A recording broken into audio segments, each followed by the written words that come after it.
کون ہے آپ؟ وہ گھبرا کر پیچھے ہٹی مگر جواب دینے کے بجائے ایک آدمی نے اس کا بازو پکڑ لیا۔ چھوڑے مجھے! وہ چیختی پوری طاقت سے مزاحمت کرتی ہے مگر دوسرے آدمی نے اس کے منہ پر کپڑا رکھ دیا۔ چند لمحوں بعد دنیا اس کی نظروں سے اوجھل ہونے لگی اور پھر ہر طرف اندھیرا چھا گیا۔ جب اس کو دوبارہ ہوش آیا تو اس کا سر بری طرح درد کر رہا تھا۔ اس نے دھیرے سے آنکھیں کھولی۔ سامنے ایک وسیع و عریض کمرہ تھا۔ بھاری پردے، قیمتی فرنیچر اور دروازے کے پاس دو آدمی کھڑے تھے جنہیں دیکھ کر اس کا دل زور سے دھڑکا۔ میں کہاں ہوں؟ وہ گھبرا کر اٹھ بیٹھی۔ اسی لمحے دروازہ کھلا اور سیاہ کپڑوں میں ملبوس سخت چہرہ اور برف جیسی سرد آنکھیں لیے وہ اسے دیکھتا اندر داخل ہوا۔ آپ! مہنور کی سانسیں رک گئیں۔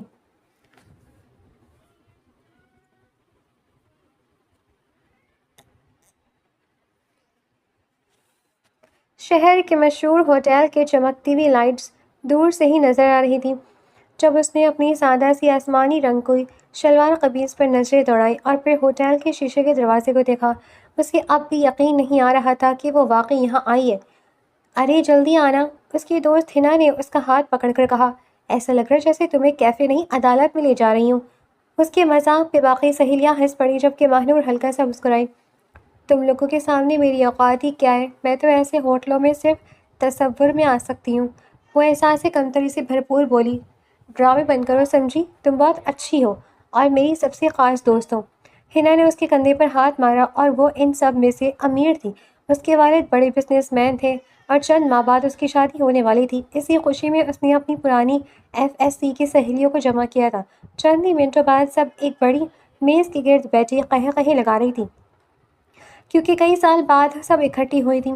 اس لیے کبھی کسی کے منگنی کا ذکر چلتا تو کبھی کسی کی نوکری کا، کبھی کالج کے پرانے قصے چھڑتے اور کبھی پہلی بار شاید کئی مہینوں بعد مہنور بھی کھل کر ہنس رہی تھی کہ کچھ دیر بعد شادیوں پر آ گئی۔ ویسے مانو تمہاری شادی کب ہو رہی ہے؟ ایک سہیلی نے شرارت سے پوچھا تو فوراً سب کی نظریں اس پر جم گئی۔ اللہ نہ کرے! مہنور نے جوس کا گلاس میز پر رکھا۔ کیوں؟ تمہیں کیا مسئلہ ہے شادی سے؟ بلکہ تمہاری تو جان چھوٹ جائے گی گھر سے۔ سدرا نے کہا تو سب زور سے ہنس پڑی۔ دیکھو میری قسمت اتنی خراب ہے کہ شادی بھی برباد ہو گئی۔ کیا پتہ وہ بندہ شادی شدہ ہی نکلے۔ مہنور نے مصنوعی سنجیدگی سے گردن ہلائی تو پورا گروپ قہقہہ لگا کر ہنس پڑا۔ اور اگر ایسا نہ ہوا تو؟ ایک اور نے شرارت سے پوچھا تو مہنور نے فوراً جواب دیا، تو پھر ضرور کوئی اور خرابی ہوگی، مثلاً غصے والا، اکڑو، بدتمیز یا پھر ایسا بندہ جسے دیکھ کر لگے کہ دنیا کا سارا غصہ اسی کے اندر بھرا ہوا ہے۔ وہ انگلیوں پر گنتی کرتے ہوئے بولی تھی۔ اگر تمہارے لیے کوئی بہت امیر، بہت ہینڈسم اور بہت اچھا لڑکا آ جائے تو؟ ایک دوست نے چھیڑا تو مہنور چند لمحے خاموش رہی، پھر پہلی بار اس کے چہرے کی مسکراہٹ ہلکی پڑ گئی۔ ویسے اتنا چاہوں گی کہ وہ کم از کم ایک اچھا انسان ہو، بس باقی کچھ نہیں چاہیے، اس نے دھیمی آواز میں کہا تو دوستوں نے ایک دوسرے کو دیکھا کیونکہ سب جانتی تھی کہ مہنور کی زندگی کتنی مشکل تھی۔ بہرحال کچھ دیر تک ہنا کی منگنی کی ٹریٹ پوری زور و شور سے چل رہی تھی۔ قہقہوں اور شرارتوں کے درمیان اچانک سدرا نے سامنے والی ٹیبل کی طرف دیکھا اور پھر اس کی آنکھیں چمک اٹھیں۔ او مائی گاڈ! سب چونک کر اس کی طرف دیکھنے لگے۔ اب کیا ہوا؟ ہنا نے پوچھا۔ وہ سامنے والا لڑکا دکھا؟ سدرا نے چپکے سے سامنے اشارہ کیا تو سب کی نظریں ادھر اڑ گئیں جہاں اونچے قد، گندمی رنگت، ہلکی بڑی داڑھی کا حامل سالم دو لوگوں کے ساتھ بیٹھا تھا۔ کالے رنگ کی شرٹ، سنجیدہ چہرہ اور روبدار شخصیت کو دیکھ کر کچھ لمحوں کے لیے تو سب لڑکیاں واقعی خاموش ہو گئیں۔ واہ، بندہ تو ہیرو لگ رہا ہے، ایک نے سرگوشی کی۔ ہیرو نہیں، ویلن لگ رہا ہے، دیکھو کیسا اکڑو سا منہ بنا رکھا ہے، مہنور فوراً بولی تو سب ہنس پڑیں۔ یار کتنا بورنگ فیل ہو رہا ہے، چلو آج پرانے دن یاد کرتے ہیں جب ہم مستیاں اور شرارتیں کرتے تھے، چلو آج بھی کرتے ہیں، کیوں نہ اس لڑکی کے ساتھ پرینک کیا جائے۔ ہنا نے ہنس کر کہا تو سب متفق ہونے لگے۔ اور یہ شرارت ہماری افسردہ سی دوست مہنور کرے گی تاکہ ہم سمیت اس کا بھی موڈ فریش ہو۔ اس بات پہ مہنور نے فوراً جوس پیتے ہوئے کھانسی شروع کر دی۔ کیا میں پاگل ہوں؟ وہ نروٹھے پن سے بولی۔ ہاں، سب نے ایک ساتھ کہا۔ چلو ایک چیلنج دیتے ہیں، اس لڑکے کے پاس جا کر کہو کہ آپ بہت ہینڈسم ہیں اور میں آپ سے شادی کرنا چاہتی ہوں۔ سدرا بولی تو پورا گروپ زور زور سے ہنسنے لگا۔ ہرگز نہیں، میں اس سے انسلٹ نہیں کروانا چاہتی، مہنور نے فوراً انکار کیا۔ لو ڈر کیوں گئی ڈرپوک لڑکی، پہلے تو تم میں بڑی ہمت ہوتی تھی۔ لڑکیاں جان بوجھ کر اسے چھیڑنے لگی۔ وہ کیا بتاتی کہ تب ماں باپ تھے، اب پیچھے کوئی نہیں ہے۔ جاؤ یار، ہم ہیں نا، سنبھال لیں گی۔ وہ اسے فورس کرنے لگی اور کچھ ہی دیر میں ماہنور کی بھی پرانی ضد جاگ گئی، اس لیے ڈرتے ہوئے کرسی سے اٹھ کر جانے لگی۔ دل زور زور سے دھڑک رہا تھا، لیکن اب واپس جانا بھی انا کا مسئلہ بن چکا تھا، اس لیے آہستہ آہستہ سالم کی ٹیبل کی طرف بڑھنے لگی اور ادھر سالم کسی بات پر گفتگو کر رہا تھا اور سامنے بیٹھے آدمی سنجیدگی سے بات سن رہے تھے۔ تبھی ان کے پاس ایک نرم سی آواز گونجی، ایکسکیوز می۔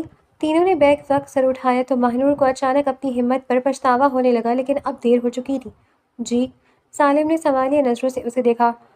آپ اتنے دن سے کہاں تھے؟ میں آپ کا ویٹ کر رہی تھی، اتنی دفعہ کہا ہے کہ جلدی آیا کریں، وہ نروٹھے پن سے بولی، جبکہ اس کے دوستوں نے بمشکل ہنسی روکی۔ کیا؟ سالم کے منہ سے تقریباً کھانسی نکل گئی تھی، جبکہ نعمان اور حاجی رفیق حیران رہ گئے۔ آج گھر جلدی آئیے گا پلیز۔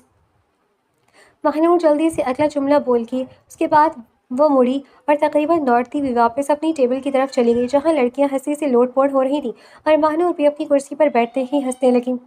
دیکھو کر لیا چیلنج پورا، لیکن اسے اندازہ نہیں تھا کہ اس کے چند سیکنڈ کے مذاق نے دوسرے ٹیبل پر بیٹھے 3 آدمیوں کے ذہن میں عجیب سا تاثر چھوڑ دیا تھا، اور یہ واقعہ چند دن بعد ہونے والے طوفان کی پہلی چنگاری بننے والا تھا۔ کچھ دن پہلے عائزہ کی شادی کو ابھی 1 مہینہ ہی ہوا تھا، مگر اسے لگتا تھا جیسے برسوں بیت گئے ہوں۔ صبح کے وقت وہ کچن میں کھڑی روٹیاں پکا رہی تھی، گرمی اور دھوئیں سے اس کا چہرہ سرخ ہو چکا تھا، جبکہ اس کی ساس رخسانہ بیگم ڈائننگ ٹیبل پر بیٹھی اسے گھور رہی تھی۔ میں تو کہتی ہوں نعمان، تمہارے سسر نے دھوکہ کیا ہے ہمارے ساتھ، ہم اپنی بہو گھر لے کر آئے، اب ان کا بیٹا ہماری سعدیہ کو لینے سے انکار کر رہا ہے۔ رخسانہ بیگم نے چائے کا کپ رکھتے ہوئے کہا، اور عائزہ کے ہاتھ کانپ گئے۔ وہ جانتی تھی کہ بات پھر اسی طرف جا رہی ہے۔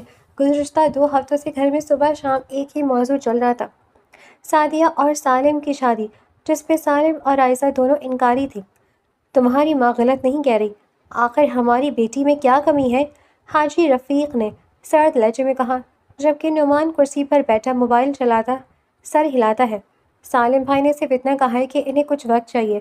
عائزہ نے ہمت کر کے نظریں اٹھائی اور اس کے بعد مکمل بھی نہ ہوئی تھی کہ نعمان نے زور سے میز پر ہاتھ مارا۔ وقت؟ کتنا وقت چاہیے؟ وہ چیخا، 1 مہینہ ہو گیا تمہیں یہاں آئے ہوئے، پھر بھی تم اپنے بھائی کو نہیں منا سکی۔ اس کے غصے پر عائزہ کا رنگ اڑ گیا۔ میں زبردستی تو نہیں کر سکتی نا، تو پھر کیا فائدہ تمہارا بہو بن کر آئی ہو یہاں، عذاب بن کر؟ رخسانہ بیگم نے زہر گھولتے ہوئے لہجے میں کہا، اور عائزہ کی آنکھیں نم ہو گئی۔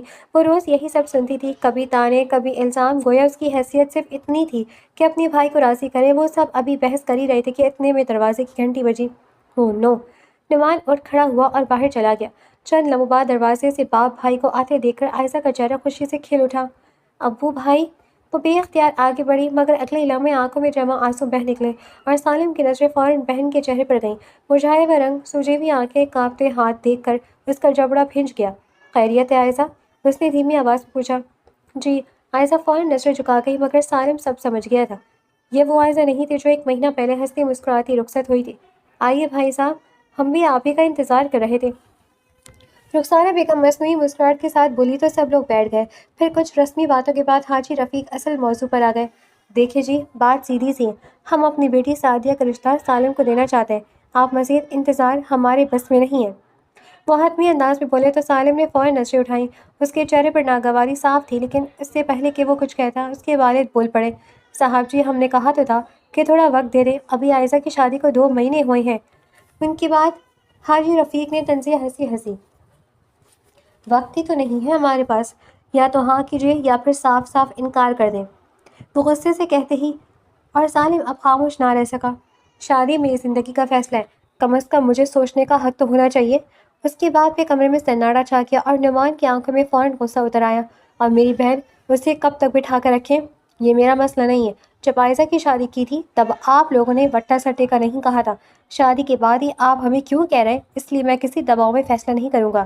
سالم نے سخت لہجے میں جواب دیا۔ اچھا تو پھر ہمارا فیصلہ بھی سن لو۔ نعمان کرسی سے اٹھ کھڑا ہوا اور عائزہ کا دل دھڑکنا بھول گیا۔ عائزہ، جب تک تمہارا بھائی سعدیہ سے شادی نہیں کرتا اس گھر میں، تب تک تمہاری کوئی جگہ نہیں۔ اس نے ایک ایک لفظ چبا کر کہا۔ سالم خان، اپنی بہن کو تب تک کے لیے واپس لے جاؤ۔ نعمان نے سرد نظروں سے عائزہ کو دیکھا اور کمرے میں جیسے بم پھٹ گیا ہو۔ نعمان! عائزہ کے منہ سے کہا نکلی، ہوش میں ہو تم؟ سالم بھی ایک دم کھڑا ہو گیا۔ بالکل ہوش میں ہوں، ہم کوئی بیوقوف نہیں ہیں کہ اپنی بیٹی گھر بٹھا کر رکھیں اور تم لوگ صرف سوچتے رہو۔ اس کا لہجہ حتمی تھا۔ نعمان پلیز، عائزہ کے آنسو بہنے لگے مگر نعمان نے رخ پھیر لیا۔ سالم کی مٹھیاں بھیج چکی تھی، دل کیا نعمان کا گریبان پکڑ لے مگر اس کے والد نے اس کے بازو پر ہاتھ رکھ دیا۔ سالم، وہ تنبیہی انداز سے بولے، ابا آپ یہ سب سن رہے ہیں؟ میری بہن کو سودا سمجھ رکھا ہے ان لوگوں نے۔ سالم نے باپ کی طرف دیکھا جن کا اپنا چہرہ بھی سخت ہو چکا تھا مگر انہوں نے خود کو قابو میں رکھا۔ ٹھیک ہے، ہم جلدی کوئی فیصلہ کریں گے، مجھے کچھ دن کا وقت چاہیے۔ وہ حاجی رفیق کی طرف دیکھ کر بولے، جتنا وقت چاہیے لے لے لیکن اپنی بیٹی کو بھی ساتھ لے جائیں۔ وہ تب واپس آئے گی جب سالم سعیدہ سے شادی کے لیے ہاں کرے گا۔ ان کی بات پر عائشہ کا وجود لرز اٹھا تھا۔ بہرحال وہ تب اپنے باپ بھائی کے ساتھ میکے واپس آ گئی تھی۔ سالم کچھ دن تک بالکل خاموش رہا، پھر بہن کی حالت دیکھ کر اسے افسوس بھی ہوتا تھا، لیکن وہ صحیح معنوں میں وٹے سٹے پہ شادی نہیں چاہتا تھا۔ وہ جانتا تھا کہ وٹے سٹے میں دو گھر تباہ ہوتے ہیں۔ یہی وجہ تھی کہ اس نے نعمان کو کال کر کے کیفے میں ملنے کے لیے بلایا تھا۔ وہ نہیں جانتا تھا کہ نعمان اپنے ساتھ حاجی رفیق کو بھی لے آئے گا، لیکن وہ انہیں سمجھانے کی کوشش کرتا ہے کہ وہ اسے چھوڑ دیں، مگر جب وہ نہیں مانتے تو اس سے ہاں کرنی پڑی ہے۔ اور ابھی اس نے ہاں کی ہی تھی کہ ایک لڑکی آندھی طوفان کی طرح آ کر ایک مذاق کرتی چلی جاتی ہے، یہ جانے بنا کہ پیچھے کتنی تباہی آ سکتی ہے۔ ماہنور نے گھڑی پر نظر ڈالی تو شام کے 6 بج رہے تھے۔ کمپنی کے زیادہ تر ملازمین جا چکے تھے مگر وہ اب بھی اوور ٹائم لگاتی پیکنگ سیکشن میں کھڑی تھی۔ سامنے کارٹنوں کا ڈھیر لگا ہوا تھا۔ وہ تیزی سے سامان پیک کر رہی تھی تاکہ جلدی گھر جا سکے۔ تبھی کسی کی نظریں اپنے اوپر محسوس کر کے اس کے ہاتھ رک گئے۔ اس نے آہستہ سے سر اٹھایا تو سامنے کمپنی کا مینیجر کامران شیخ کھڑا تھا، 45 سالہ آدمی جس کی نظریں ہمیشہ اسے بے چین کر دیتی تھیں۔ تم ابھی تک کام کر رہی ہو؟ وہ ہلکی سی مسکراہٹ کے ساتھ اس کے قریب آیا۔ جی سر، آج آرڈر زیادہ تھا۔ ماہنور نے فوراً نظر جھکا لی۔ تم بہت محنتی ہو ماہنور۔ کامران نے میز پر ہاتھ رکھا، اس کی آواز میں کچھ ایسا تھا جس سے ماہنور کے جسم میں جھرجھری دوڑ گئی۔ سر، پیکنگ مکمل ہو گئی ہے، میں جاؤں؟ وہ دوپٹہ ٹھیک کرنے لگی۔ اتنی جلدی بھی کیا ہے، کبھی ہمارے ساتھ بھی چائے پی لیا کرو۔ کامران نے جواب دیا اور جواب دینے کے بجائے اسے اوپر سے نیچے تک دیکھا اور ماہنور کے ہاتھ پسینے سے بھیگ گئے۔ یہ پہلی بار نہیں تھا، پچھلے کئی مہینوں سے وہ اسی قسم کی باتیں سن رہی تھی، کبھی تعریف کے بہانے، کبھی ہمدردی کے نام پر، کبھی تنخواہ بڑھانے کی پیشکش۔ اس کی نظریں ہمیشہ ایک ہی طلب کہتی تھیں، مجھے دیر ہو رہی ہے سر۔ ماہنور نے فوراً اپنا بیگ اٹھایا اور جواب سنے بغیر تیزی سے باہر نکل گئی۔ بس میں بیٹھتے ہی اس کی آنکھیں بھر آئیں تو وہ کھڑکی سے باہر دیکھنے لگی۔ شہر کی روشنیاں دھندلی نظر آ رہی تھیں۔ کبھی کبھی اسے لگتا تھا زندگی نے اسے پیدا ہی آزمائشوں کے لیے کیا ہے۔ 5 سال پہلے تک تو سب کچھ ٹھیک تھا۔ اس کے بابا ایک اسکول ٹیچر تھے اور امی گھر سنبھالتی تھی۔ زندگی سادہ ضرور تھی مگر خوش تھی۔ پھر ایک بارش بھری رات جب ایک ٹرک نے ان کی گاڑی کو ٹکر مار دی اور چند گھنٹوں میں اس کی پوری دنیا ختم ہو گئی۔ نہ ماں رہی نہ باپ، صرف 16 سالہ ماہنور رہ گئی تھی۔ اس کے چچا رشید اسے اپنے گھر لے آئے تھے۔ شروع میں اسے لگا تھا کہ اب یہی اس کا سہارا ہے، لیکن چند مہینوں بعد یہ حقیقت سامنے آ گئی۔ چچی کو اس کی موجودگی بوجھ لگتی تھی۔ چچا بھی بیوی کے سامنے خاموش رہتے تھے۔ یوں آہستہ آہستہ وہ گھر کی بیٹی سے نوکرانی بن گئی۔ آ ہی گئی شہزادی۔ دروازہ کھول کر وہ اندر داخل ہوئی تو حسب توقع چچی کی تیز آواز سنائی دی۔ جی چچی۔ ماہنور نے خاموشی سے دوپٹہ اتارا۔ پیسے لائی ہو؟ ماہنور نے چونک کر کہا۔ کون سے پیسے؟ ماہنور چونک گئی۔ وہی جو ہر مہینے دیتی ہوں، یا اب مفت کی روٹیاں توڑنے کا ارادہ ہے؟ وہ طنز کرتی ہے تو ماہنور نے لرزتے ہاتھوں سے بیگ کھولا۔ تنخواہ ملے ابھی 2 دن ہی ہوئے تھے۔ اس نے احتیاط سے رکھے ہوئے نوٹ نکالے اور فرزانہ بیگم نے تقریباً چھینتے ہوئے نوٹ پکڑ لیے۔ بس اتنے ہی؟ وہ ناخوش ہوئی۔ چچی باقی فیس کے لیے رکھنے، کمپیوٹر کورس کی فیس دینی ہے۔ وہ آہستہ سے بولی، بڑی آئی پڑھنے والی، کھاتی ہمارے گھر کی ہو، رہتی ہمارے گھر میں ہو اور خرچے الگ چاہیے۔ فرزانہ بیگم نے حقارت سے ہنس کر نوٹ اپنے پرس میں ڈال دیے، جبکہ ماہنور خاموش رہی کیونکہ جواب دینے کا مطلب نہیں لڑائی تھا۔ اور سنو، اگلے مہینے سے زیادہ پیسے چاہیے، بجلی کے بل بڑھ گئے ہیں، چچی نے جاتے جاتے کہا۔ ماہنور نے بے اختیار نظر جھکا لی۔ اس کی تنخواہ پہلے ہی مشکل پورا مہینہ نکالتی تھی، لیکن یہ بات یہاں کون سمجھتا۔ وہ آہستہ سے اپنے چھوٹے سے کمرے میں آ گئے جہاں ایک چارپائی، ایک پنکھا اور اس کے چند کپڑوں کے علاوہ کچھ نہ تھا۔ دروازہ بند ہوتے ہی اس کی آنکھوں سے آنسو بہہ نکلے۔ آج پھر کامران شیخ کی گندی نظریں، پھر چچے کے تانے، پھر پیسوں کی فکر سوچتے اس نے سر دیوار سے ٹکا دیا۔ یا اللہ، آخر کب تک؟ اس کے ہونٹ کانپے مگر ایسے کیا معلوم تھا کہ قسمت اس کے لیے ایک ایسا راستہ لکھ چکی ہے جس کا تصور بھی اس نے کبھی نہیں کیا تھا۔ ایک دم دروازہ کھلا اور نعمان کے ساتھ حاجی رفیق اندر داخل ہوئے۔ دونوں کے چہروں پر شدید غصہ تھا۔ حاجی صاحب خیریت تو ہے؟ اکبر خان حیران ہو کر اٹھے۔ خیریت؟ حاجی رفیق کا قہقہا کمرے میں گونجا۔ آپ ہم سے خیریت پوچھ رہے ہیں؟ اپنے بیٹے سے پوچھے ہوا کیا ہے؟ وہ چیخے اور سالم کے ماتھے پر بل پڑ گئے۔ کیا مطلب؟ وہ حیران ہوئے اور نعمان انہیں ہوٹل کی ساری بات بتا گیا، جسے سن کر سب حیرت سے منہ کھول گئے۔ میری بہن سے پہلی شادی کروائی ہوئی ہے، اور وہ بھی چھپ چھپا کر۔ نعمان غصے سے دھاڑا۔ تمہارا دماغ خراب ہو گیا ہے، میں اس لڑکی کو جانتا تک نہیں۔ سالم بھی اسی انداز میں کہتا ہے۔ جھوٹ، ہم نے خود دیکھا ہے، وہ لڑکی تمہارے پاس آئی تھی، تم سے گھر جلدی آنے کی باتیں کر رہی تھی۔ رفیق نے بھی پوچھا۔ باقی سب ان کی بحث ملاحظہ کرتے پریشان ہو رہے تھے۔ آئی تھنک وہ ایک مذاق کر رہی تھی، کیونکہ میں اس لڑکی کا نام تک نہیں جانتا۔ آپ بات کو ٹھنڈے دماغ سے سوچیں۔ کیوں ہمیں بیوقوف سمجھ رکھا ہے؟ جو پہلے سے شادی شدہ ہو کر میری بہن سے شادی کر رہے تھے تم؟ نعمان غصے سے آگے بڑھا۔ کیا بکواس کر رہے ہو؟ اب سارے بھی بھڑک اٹھا۔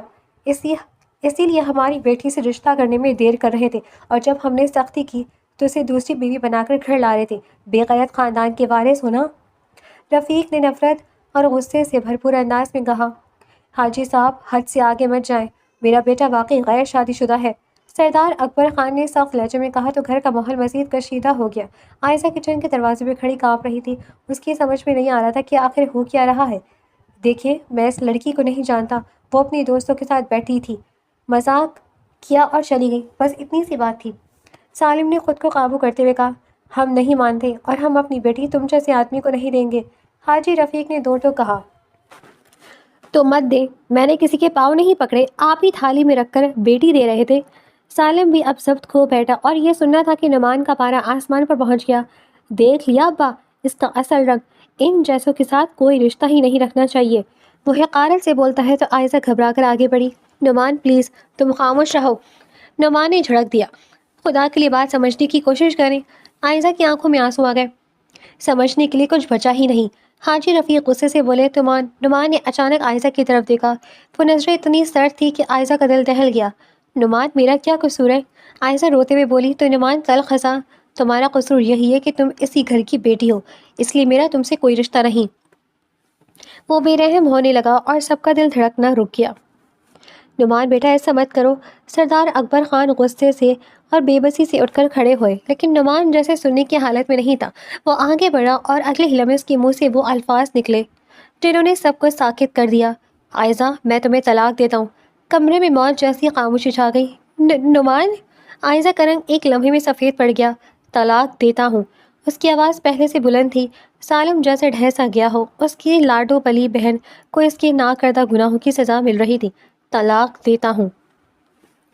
تیسرا لفظ نکلتے ہی عائزہ کی ٹانگوں سے جان نکل گئی اور وہ وہیں زمین پر گر پڑی۔ عائزہ! سردار اکبر خان اور سالم ایک ساتھ چیختے۔ سالم نے بہن کو سنبھالا جس کی آنکھوں کے سامنے اندھیرا چھا گیا تھا۔ دوسری طرف نعمان اپنے باپ کے ساتھ دروازے کی طرف بڑھ چکا تھا۔ جاتے جاتے حاجی رفیق پلٹے، ان کی آواز زہر میں ڈوبی ہوئی تھی۔ آج سے ہمارا تم لوگوں سے کوئی تعلق نہیں۔ دروازہ بند ہوا اور اس کے ساتھ ہی اس گھر کی خوشیوں کا دروازہ بھی بند ہو گیا۔ سالم نے روتی ہوئی بہن کو اپنے بازو میں لیا تو اس کی مٹھیاں بری طرح بھینچی ہوئی تھی، گردن کی رگیں تن چکی تھیں اور ذہن میں بار بار ایک ہی چہرہ ابھر رہا تھا، وہ لڑکی جس کے ایک فضول مذاق نے اس کی بہن کی پوری زندگی برباد کر دی تھی۔ بارش کی ہلکی ہلکی بوندیں سڑک کو بھگو رہی تھی۔ ماہنور اپنی شفٹ ختم ہونے کے بعد بس اسٹاپ کی طرف جا رہی تھی۔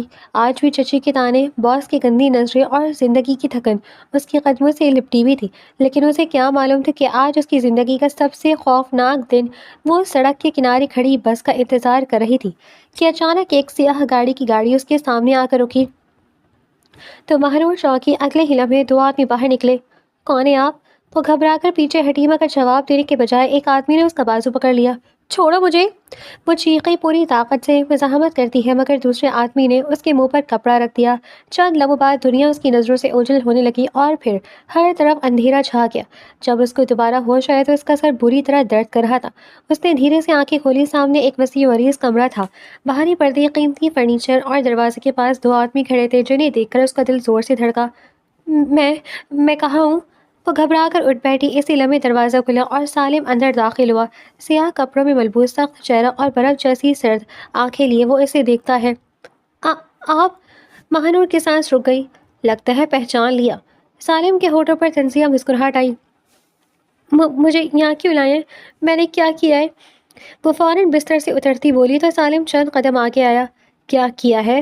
اس نے دھیمی آواز میں دہرایا۔ تم واقعی نہیں جانتی کہ کیا کیا ہے؟ اس کا انداز وارننگ دیتا تھا، جیسے مہنور سمجھ گئی ہو۔ خدا کے لیے مجھے جانے دے، میرے گھر والے پریشان ہو جائیں گے۔ اس کی آنکھوں میں خوف اتر آیا تو سالم زور سے ہنسا، ایسی ہنسی جس میں خوشی نہیں صرف تلخی تھی۔ آپ چاہتے کیا ہیں؟ اس کی آواز کانپ رہی تھی۔ بدلہ۔ سالم کی آنکھوں میں اچانک خطرناک چمک ابھری تو مہنور کا رنگ اڑ گیا۔ میری بہن کی شادی کو 2 مہینے ہوئے تھے، وہ اپنے خوابوں کے ساتھ رخصت ہوئی تھی اور آج طلاق یافتہ میرے گھر بیٹھی ہے۔ یہ بتاتے ہوئے سالم کے جبڑے بھیج گئے۔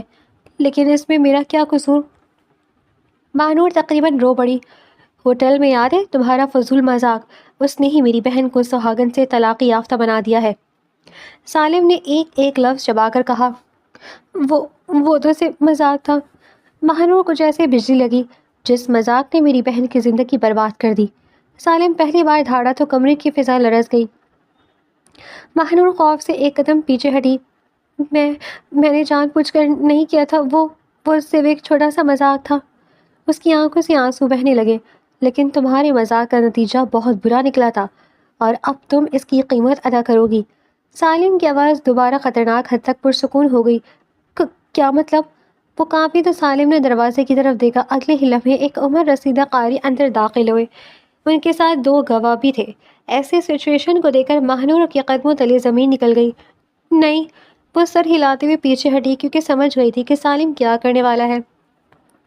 نہیں، یہ نہیں ہو سکتا، وہ ہکلائی۔ آج تمہارا اور میرا نکاح ہوگا، سالم نے بے رحمی سے کہا۔ نہیں، میں نہیں مانتی اس نکاح کو، مہنور چیخی۔ تمہیں ماننا پڑے گا، وہ بھی اسی طرح بولا۔ یہ ظلم ہے، وہ ہمت ہارنے لگی، بالکل جیسے میری بہن کے ساتھ ہوا۔ سالم نے بے تاثر سے جواب دیا تو مہنور روتی ہوئی دروازے کی طرف بھاگی، مگر باہر کھڑے آدمیوں نے راستہ روک لیا۔ مجھے جانے دو، وہ منت کرنے لگی۔ دروازہ بند کرو، سالم نے سرد لہجے میں حکم دیا اور دروازہ بند ہوتے ہی مہنور کی ہمت ٹوٹنے لگی۔ وہ پلٹ کر سالم کی طرف دیکھتی ہے۔ خدا کے لیے میری زندگی میں پہلی بہت کچھ نہیں ہے، مجھ سے میری خودداری مت چھینے، وہ بھیگی پلکوں سے التجا کرتی ہے۔ ایک لمحے کے لیے سالم کی آنکھوں میں عجیب سا تاثر ابھرا، مگر پھر فوراً غائب ہو گیا۔ تمہاری زندگی ہے، پھر زندگی تو میری بہن کی بھی تھی، اس لیے چپ چاپ نکاح کرو، وہ کالر ٹھیک کرتا بے رحمی سے بولا۔ چند منٹ بعد نکاح کی کارروائی شروع ہو گئی۔ مہنور مسلسل انکار کرتی، روتی رہی، لیکن کمرے میں موجود دباؤ، خوف اور حالات نے اسے بے بس کر دیا تھا۔ کچھ ہی دیر میں نکاح مکمل ہو گیا تو مہنور کو یوں محسوس ہوا جیسے اس کی پوری دنیا ختم ہو گئی ہو۔ سب لوگ چلے گئے، کمرے میں صرف وہ اور سالم رہ گئے تھے۔ خاموشی بھاری اور تکلیف دہ محسوس ہو رہی تھی۔ جب مہنور زمین پر بیٹھی رو رہی تھی اور سالم کھڑکی کے پاس کھڑا بارش دیکھ رہا تھا۔ نفرت کرتے ہیں مجھ سے تو نکاح کیوں کیا؟ اچانک مہنور نے پوچھا، لیکن سالم خاموش رہا۔ میں نے واقعی جان بوجھ کر کچھ نہیں کیا تھا، میری دوستوں نے پرینک کرنے کو بولا تھا، مجھے نہیں پتا تھا کہ وہ آپ کی بہن کا شوہر ہے اور آپ لوگ وٹا سٹا کر رہے ہیں، وہ پھر بولی۔ اور کئی لمحوں بعد سالم نے رخ موڑا تو نظریں اس پر جم گئی۔ میں تم سمیت خود کو کبھی معاف نہیں کر سکوں گا کہ میری بہن رو رہی تھی اور میں کچھ نہیں کر سکا۔ وہ دکھی ہوا اور مہنور پہلی بار اس آدمی کے غصے کے پیچھے چھپا درد دیکھ سکی تھی۔ لیکن اگلے ہی لمحے سالم کا چہرہ دوبارہ سخت ہو گیا تو وہ اس کے قریب جھکا، اتنا قریب کہ مہنور کی سانسیں رک گئی۔ ایک بات یاد رکھو، اب تم میری بیوی ہو، میری اجازت کے بغیر اس گھر سے باہر جانے کا سوچنا بھی مت۔ اس کی آواز سرگوشی سے بھی دھیمی تھی، جسے سن کر مہنور کی آنکھوں سے آنسو بہہ نکلے، جبکہ باہر بارش مزید تیز ہو چکی تھی اور دونوں میں سے کسی کو اندازہ نہیں تھا کہ یہ نفرت بھرا رشتہ ایک دن ان دونوں کی سب سے بڑی کمزوری بن جائے گا۔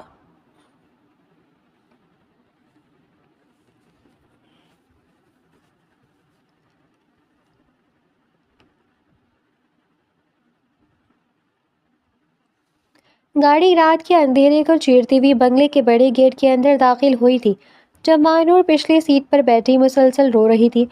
اس کے ہاتھ اب بھی کانپ رہے تھے، دماغ جیسے سن ہو چکا تھا۔ صبح تک وہ ایک عام سی لڑکی تھی جو اپنی نوکری، چچی کے تانوں اور زندگی کی پریشانیوں میں الجھی ہوئی تھی، اور اب وہ ایک ایسے آدمی کی بیوی تھی جو اسے سزا کے طور پر اپنے گھر لا رہا تھا۔ بہرحال گاڑی ایک جھٹکے سے رکی تو سالم دروازہ کھول کر باہر نکلا اور سرد نظروں سے اسے دیکھا۔ نیچے اترو، پلیز مجھے گھر جانے دیں۔ مہنور نے آنسو صاف کرتے پھر منت کی۔ اب یہی تمہارا گھر ہے۔ سالم کے ہونٹوں پر تلخ مسکراہٹ آئی اور مہنور کا دل مزید ڈوب گیا۔ چند لمحوں بعد وہ دونوں اندر داخل ہوئے تو گھر کے بڑے ہال میں سب موجود تھے اور سب کی نظریں دروازے کی طرف اٹھیں۔ پھر سالم کے ساتھ کھڑی اجنبی لڑکی پر جم گئی۔ یہ کون ہے؟ زرمینہ بیگم حیران رہ گئی تو سالم نے ایک نظر مہنور پر ڈالی، پھر بے حد ٹھنڈے لہجے میں بولا، میری بیوی۔ ایک لمحے کے لیے پورا لاؤنج ساکت ہو گیا۔ کیا؟ اکبر خان بے اختیار کھڑے ہو گئے۔ جی، میں نے اس سے نکاح کر لیا ہے۔ وہ کندھے اچکاتا ہے۔ سالم، یہ کیا کہہ رہے ہو؟ زرمینہ بیگم تقریباً چیخ پڑی اور سالم کی نظریں عائزہ پر جا ٹکیں جو پہلی آنسوئیں میں ڈوبی بیٹھی تھی۔ یہ وہی لڑکی اماں، میں نے اس سے اپنا بدلہ لے لیا ہے۔ اس کی آواز میں عجیب سی سختی تھی۔ وہ گھر والوں کو ساری بات بتا چکا تھا کہ کیسے وہ اس کے ساتھ پرینک کر کے گئی تھی اور عائزہ کے شوہر اور سسر نے غلط مطلب لے لیا۔ عائزہ، جس لڑکی کے مذاق نے تمہارا گھر برباد کیا، آج وہ خود میری بیوی بن کر اس گھر میں آئی ہے۔ اب تم فیصلہ کرو گی کہ اسے طلاق دوں یا روز اذیت میں رکھ کر قید رکھوں۔ وہ اپنی بہن کی طرف دیکھ کر کہتا ہے۔ مہنور کی آنکھوں سے نئے آنسو بہہ نکلے۔ میں نے جان بوجھ کر کچھ نہیں کیا تھا۔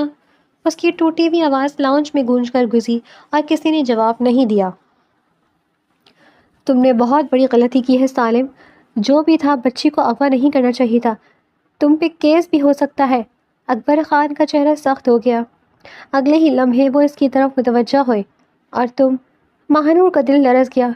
اگر واقعی تمہارے والدین نے تمہاری اچھی تربیت کی ہوتی تو تمہارا اس فساد میں کوئی ہاتھ نہیں ہوتا۔ تمہیں اس قسم کے مذاق نہیں کرنے چاہیے تھے۔ وہ سختی سے بولے تو مہنور نے فوراً سر جھکا لیا۔ سوری، ہمیں نہیں معلوم تمہیں آپ کیا کہیں، البتہ ہماری بیٹی کی زندگی تباہ ہو گئی ہے۔ زرمینہ بیگم نے گہری سانس لی۔ ان کی آواز میں غصہ کم اور دکھ زیادہ تھا۔ مجھے معاف کر دیں۔ مہنور روتے ہوئے آگے بڑھی مگر کوئی جواب نہیں آیا۔ خدا کے لیے مجھے معاف کر دیں۔ میں نے جان بوجھ کر کچھ نہیں کیا تھا۔ بس دوستوں کے کہنے پر تھوڑا مذاق کر دیا۔ مجھے پتا ہوتا کہ وہ آپ بٹا سٹک کر رہی ہیں تو کبھی نہ جاتی۔ وہ سب کی طرف دیکھتی منت زدہ انداز میں بول رہی تھی مگر سب نے بے رخی سے نظریں پھیر لیں تو مہنور کی ہمت ٹوٹنے لگی۔ وہ عائزہ کے سامنے جا کر رک گئی۔ یہ وہ لڑکی تھی جس کی زندگی اجڑی تھی۔ مہنور گھٹنوں کے بل اس کے سامنے بیٹھ گئی۔ میں قسم کھاتی ہوں، مجھے نہیں معلوم تھا ایسا ہو جائے گا۔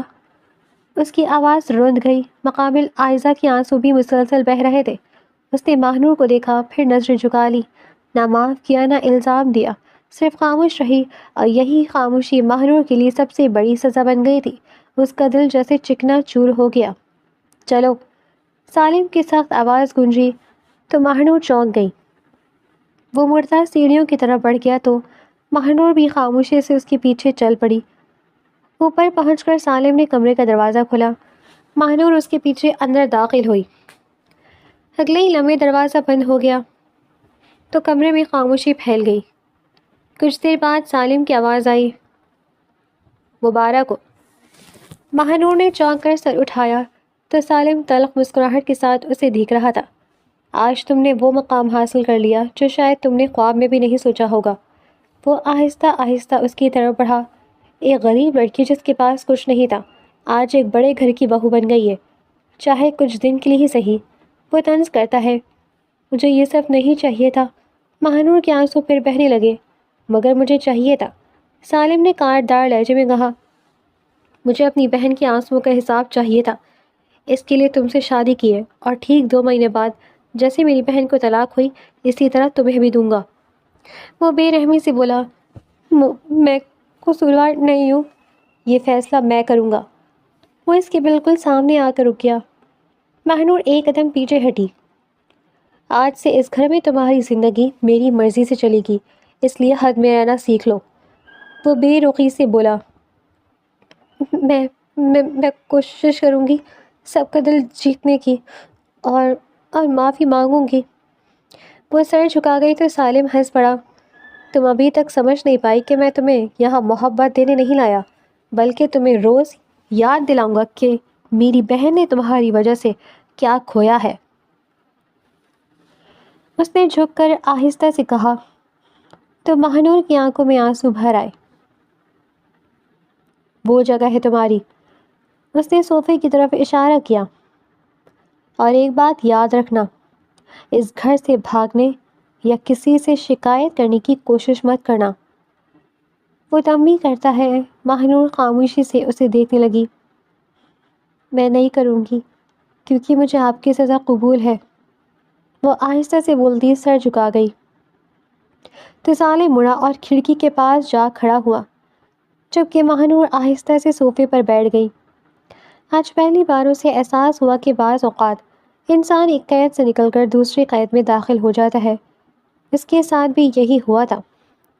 فرق صرف اتنا تھا کہ پہلے قید غربت کی تھی، اب قید ایک زخمی دل والے آدمی کی نفرت کی تھی۔